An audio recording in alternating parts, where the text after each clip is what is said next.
When we lose God's perspective, we lose God's vision. The problem is that is addictive. It's like drugs.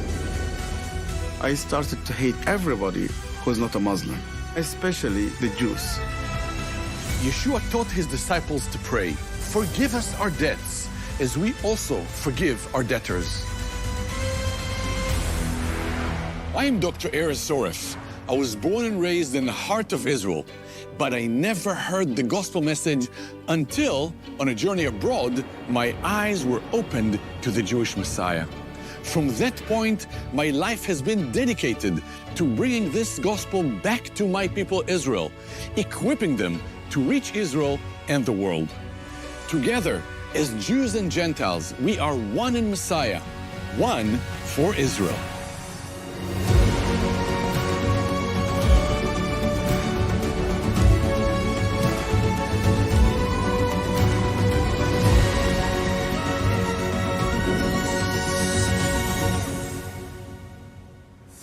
Jerusalem is the place where God said he would put his name among his people. What does that mean? It means that his presence, his honor, and his character would be known from this city. But in Nehemiah's story, we will see a time of tension where Israelites began to dishonor God's name by going against their values as a people. When Israel acted against their values, it wasn't just an embarrassment to them. It was dishonoring the name of God himself.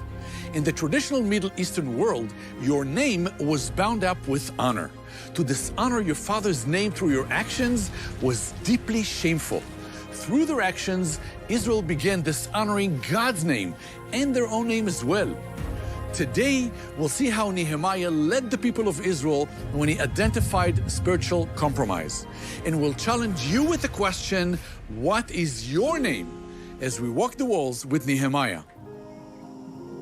Nehemiah had come from Persia with a vision from God to lead the rebuilding of the walls of Jerusalem. The walls were going up and work was progressing. Nehemiah had successfully repelled an attack from his enemies. But soon there was a crisis, and some of the workers on the wall came to him with a problem from within. Many of the Jews living in Jerusalem and the surrounding area had recently returned from exile. They had come home poor and had little means to provide for themselves. As they worked on the wall, many had to borrow money from the wealthy Jewish nobles. And the ones lending money were looking to their own benefit, charging high interest to their neighbors. When the poorer Jews could not pay back their debt, some were forced to sell themselves or their children into slavery. Now, of course, you would be appalled at the idea of slavery, and no one is thrilled by high interest loans either. But for Israel, exacting interest to a fellow Israelite actually went directly against God's law. In Leviticus, it says, "If your brothers become poor, you shall support him, and he shall live with you. Take no interest from him or profit, but fear your God."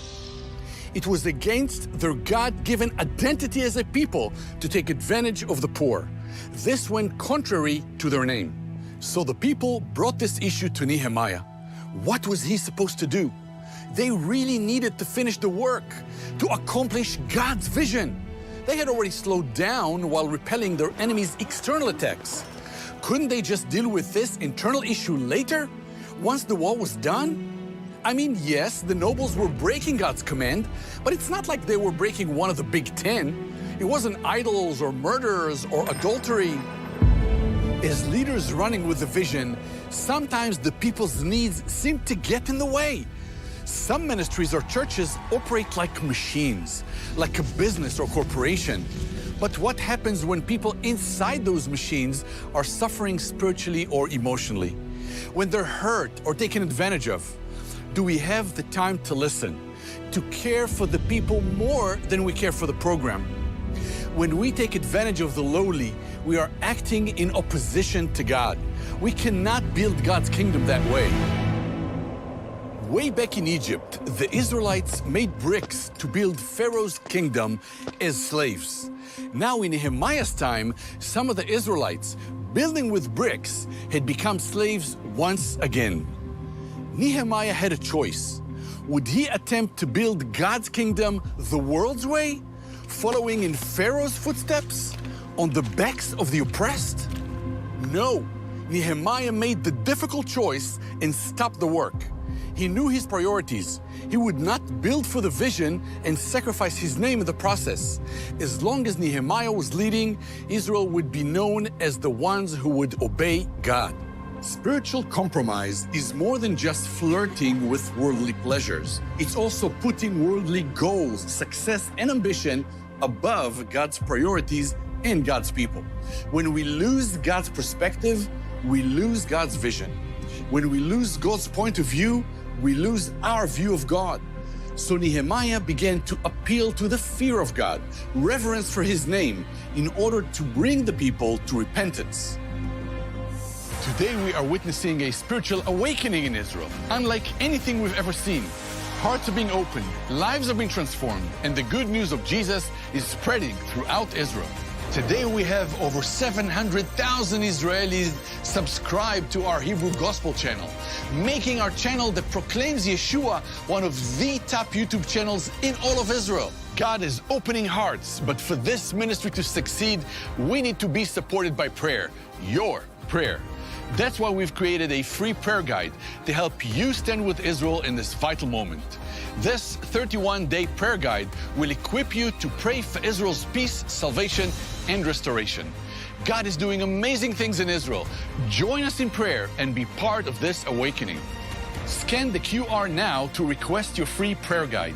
Together, we can make an eternal impact. Call now and join us in prayer for Israel.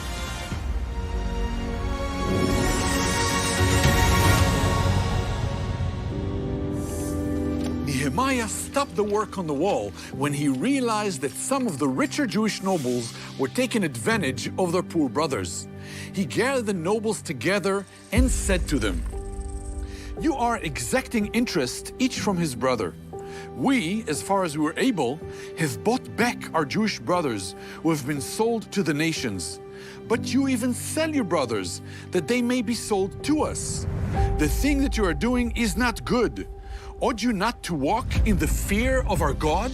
Nehemiah cut right to the heart of the issue. The nobles lacked the fear of the Lord. The culture of exile was still in their hearts and minds. They were going along with the world's way of doing things rather than God's way. When we are carrying out a God-given vision, we must remember that God's work must be carried out in fear and reverence, with an awareness of the one we serve. What does it look like to lose the fear of the Lord? Excusing your compromises or the compromise of others. Allowing your tongue to go off unchecked. It's thinking of God less, and therefore we think less of God. There's a common theme repeated in the book of Judges. Israel had no king, and everyone did as they saw fit. When everyone does what they see fit, we move quickly into moral decline. Our name, our reputation is corrupted. Nehemiah saw the seeds and the danger of this and jumped in quickly to address it. He told the nobles to return the fields, houses, and money to their brothers. Stop charging interest to fellow Israelites. Amazingly, they responded to Nehemiah's correction. They said, "We will restore these and require nothing from them. We will do as you say." The miraculous thing is that these leaders actually listened to Nehemiah and forgave the debt. Nehemiah made them take a vow before the Lord, and they made things right.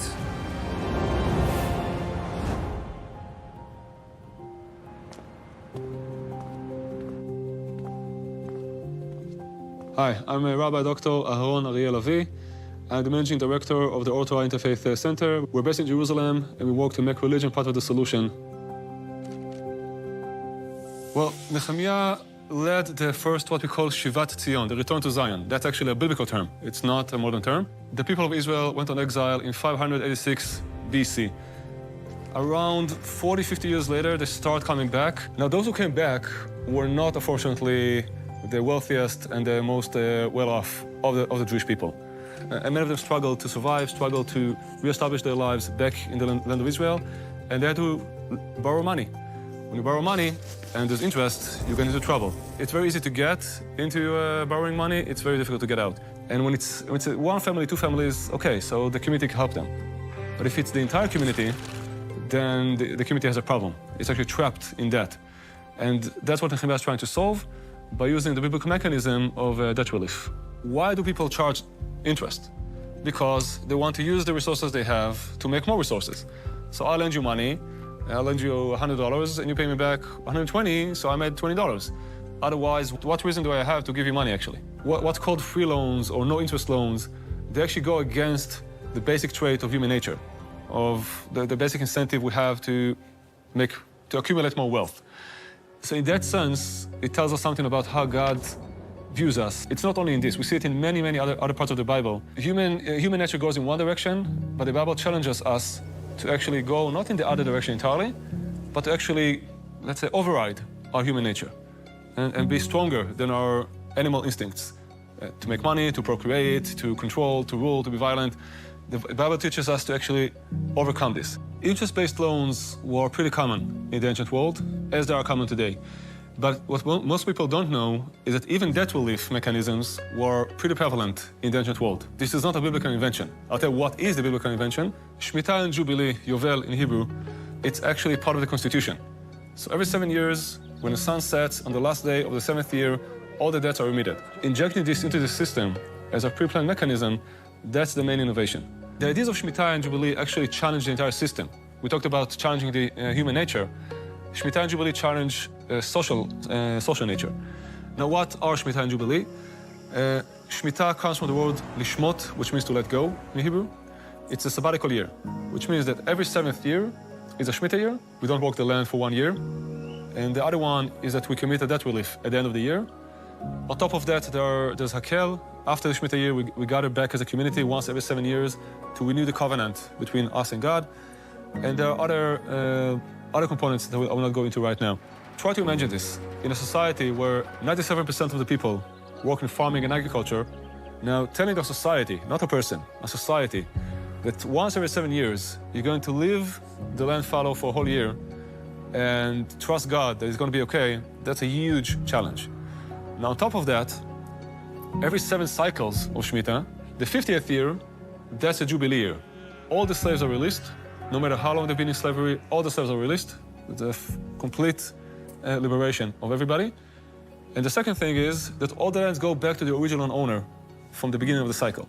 As far as we know, Shemitah was practiced partially, the Bible tells us.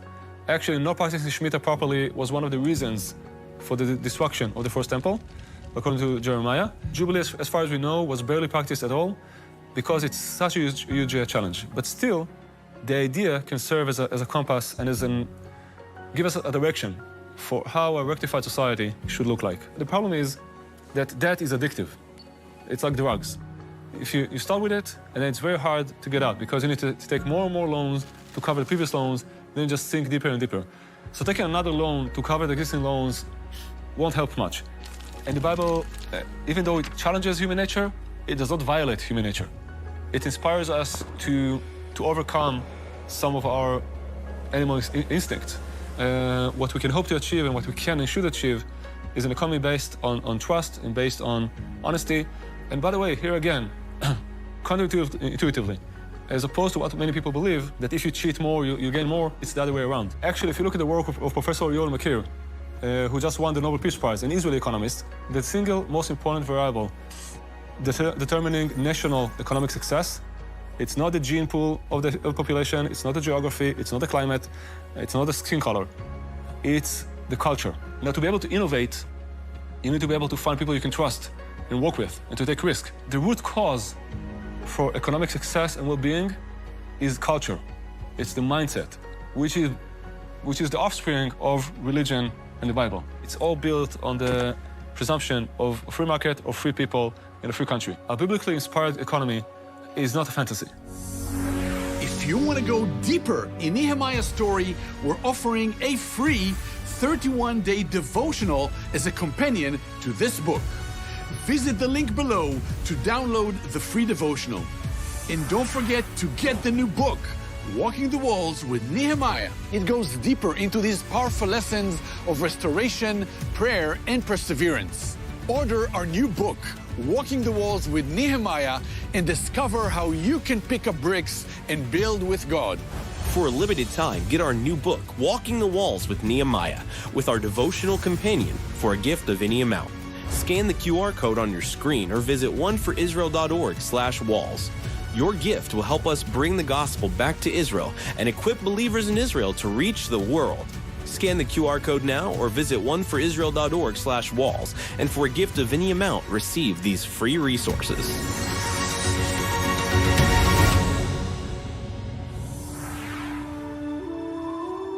Nehemiah had stopped the building of the walls as he confronted the crisis. Some in Israel were acting against the honor of God's name. The richer nobles were taking advantage of poor fellow Israelites. Nehemiah urged them to stop charging interest and forgive the debts of the poor. And amazingly, the nobles made a vow right then that they would follow God's command and make things right. It is so rare for someone to accept correction so easily, especially if it cost them so much. But maybe the reason that these nobles were so willing to do what was right and forgive the debts was because they saw the example of their leader, Nehemiah. Remember, Nehemiah wasn't just some local self-appointed leader. He was a high official in the Persian emperor's palace. He had been sent out to Jerusalem with official commendation. He had been appointed governor over Judea. He had the right to free food, comfortable housing, and an allowance paid for by the people. But Nehemiah had not taken any of this. Instead, out of his own pocket, he provided food for 150 Jewish people, and even some outsiders. When a man like this exhorted the nobles that they should follow God's laws and forgive debts, there wasn't an ounce of hypocrisy there. Hypocrisy breaks the work. Example builds it. The nobles were convicted because they knew that their leader didn't just say the right thing. He didn't just command the right thing, he lived it. In the same way, Yeshua taught his disciples to pray, "Forgive us our debts, as we also forgive our debtors." Yeshua tells us to forgive sins because through him, the Father has forgiven our sins. He doesn't just tell us, he shows us. We have a physical human picture of perfect forgiveness on the cross. Father, forgive them, for they know not what they do. Zechariah, he was a nice person.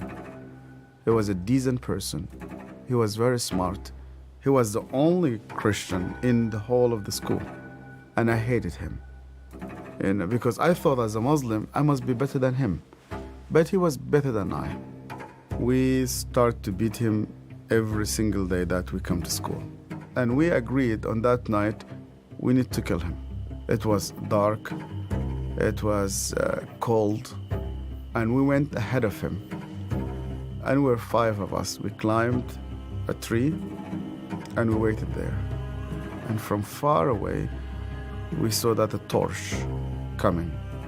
And the light became bigger and bigger as it approached us. And the minute that he just went under the tree, we jumped at him. He was crying, he was screaming, he was shouting. We broke his arm, we broke his leg. He started to bleed. And because he started to scream and begging for help, I put my hand in his mouth so that no noise will come out of him. It's similar when you are slaughtering a sheep, it's just shivering, and the others were beating him. I felt very proud. You were actually doing something for Allah. You want to please him. And suddenly, he could no longer breathe, and we could not hear his voice. We left him in the wood between life and death. We went back, you wash yourself, and you pray. And Zechariah never came back. I've never seen him again. I was born and raised up in a very, very fanatic Muslim family. When I was a child, my father brought me to a Quran school. I was only 8 years old, and my father just dropped me there. They shaved my head. We sat in a circle. The shaykh sat in the middle of this circle, and he has a very long whip. I was forced to memorize the Quran. Every mistake that you do, this whip will just come right in the middle of your head. You're not allowed to cry, because in our culture they tell you men never cry. I was crying every single night. And they told me, you belong to the Islamic Ummah, and that's why you fight for it, you stay loyal to it. I started to hate people, to hate everybody who's not a Muslim. And I especially used to hate the Jews. So I was preparing myself to go and fight for Allah in the jihad. But every night I went to bed, and when we put the light off, I did not know what will happen with me if I die. My cousin was severely sick, and the doctors, they said he's going to die. They gave him only a couple of days. And one day came two people. They were Coptic Christians, and one of them wanted to greet me, and then I saw he had a cross. And then I pulled my hand back. I said, well, I'm not going to touch a hand with a cross. And then he said to me, we hear that this child is sick. We would like to pray for him. And only out of politeness, I told them, okay. And they started to speak to God like a person that he speaks to his friend. They said, God, please heal this child. The minute that they said Amen, this child opened his eyes for the first time in 4 weeks. He started to move his hands. He started to speak. He sat down in his bed and he started to walk. And one of those two persons who prayed sat down with me, and he said to me, you know what? The real miracle is that God wants to change your heart. Do you believe that Yeshua is alive? And I told him, yeah. Because according to the Islamic tradition, God took him to heaven and he's alive and he will come back one day. And he said to me, because he's alive, you can speak to him. That changed my entire life. And when I started to read the scripture, nobody needed to convince me to love the Jewish people. The only way for Muslims to start to love the Jews is when they meet Yeshua. I loved my family, I loved my father, I loved my mother, and I loved my community. And when I decided to follow Yeshua, my grandfather and my father said to me, you are no longer one of us. They made a funeral. They invited friends and family.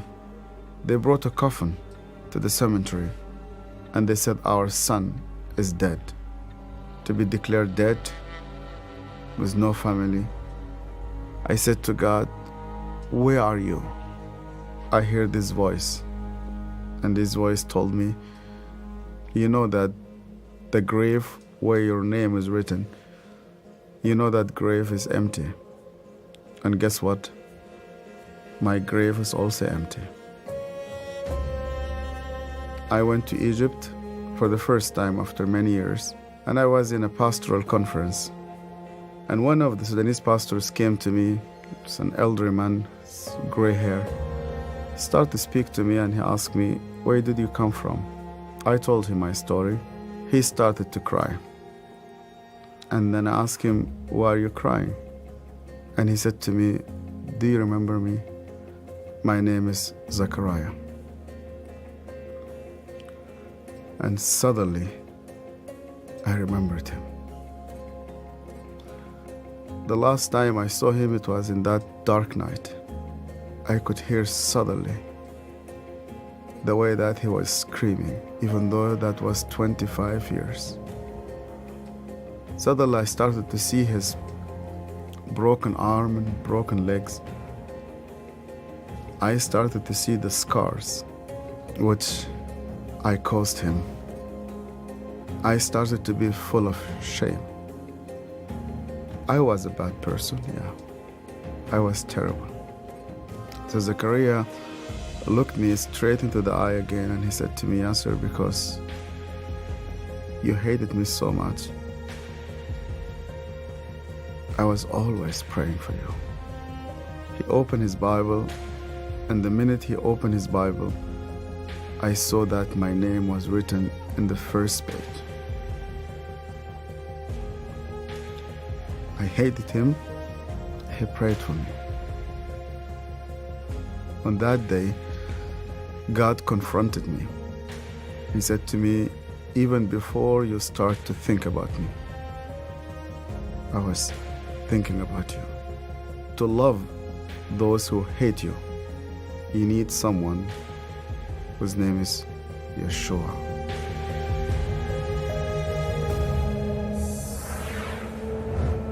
Let's be like Nehemiah. Lead by example. Let our name be known for generosity, stewardship, forgiveness, and right living. In caring for those who are vulnerable and forgotten.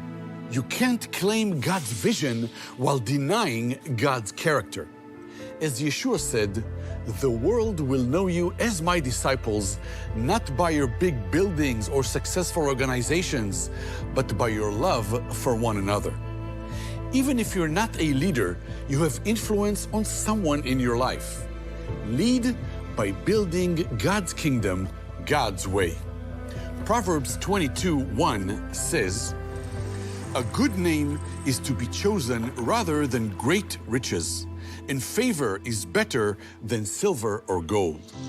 As Nehemiah and the people raced to finish the wall, the enemy put up increasing threats and obstacles to hinder its completion.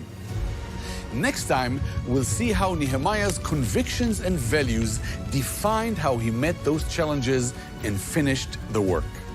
What are your values? Let's dive deeper on the next episode as we walk the walls with Nehemiah.